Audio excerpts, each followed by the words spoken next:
অনেকেই অনেকভাবে গরুর মগজ রান্না করে থাকে। আমি একটু অন্যরকম করে করব। আসসালামু আলাইকুম। আজ আমি করে দেখাবো গরুর মগজ।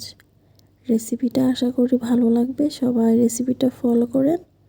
প্রথমে আমি কড়াইয়ে তেল দিয়ে দিব দারচিনি, এলাচ, তেজপাতা, দিয়ে দেব পেঁয়াজ কুচি। মগজে একটু পেঁয়াজটা কমই দিতে হয়।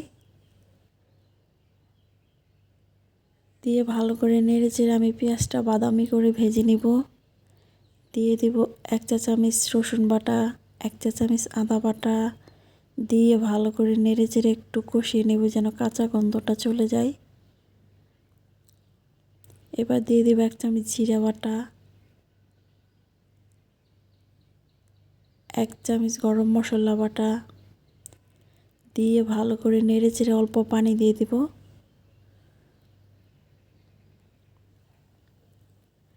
পানি দিয়ে একটু নেড়েচেড়ে এবার গুঁড়া মশলাগুলো দিয়ে দিব। 1 চা চামচ লবণ দিলাম, 1 চা চামচ হলুদ, 1 চা চামচ মরিচের গুঁড়া, দিয়ে ভালো করে নেড়েচেড়ে মশলাটা একটু কষিয়ে নিব। এবার দিয়ে দেব টমেটো কুচি,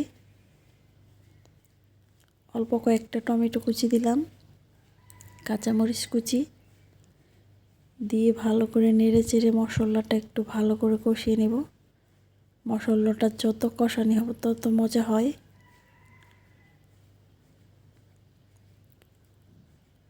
মশলাটা কষানো শেষ, একটু নেড়েচেড়ে দিব। এবার মগজগুলো দিয়ে দিব।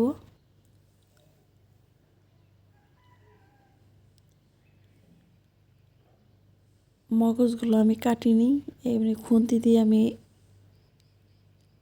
টুকরো টুকরো করে কেটে ফেলবো।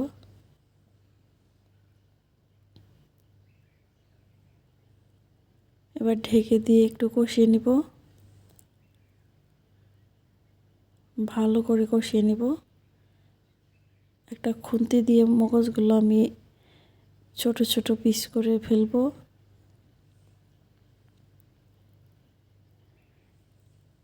কষানো শেষ, অল্প পানি দিয়ে দিব।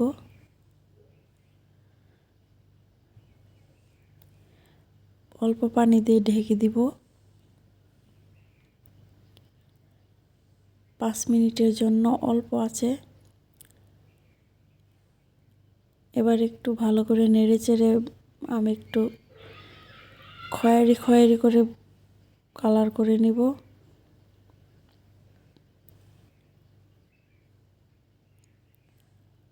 মগজটা প্রায় আমার হয়ে আসছে, দেখেন কত লোভনীয় লাগতেছে।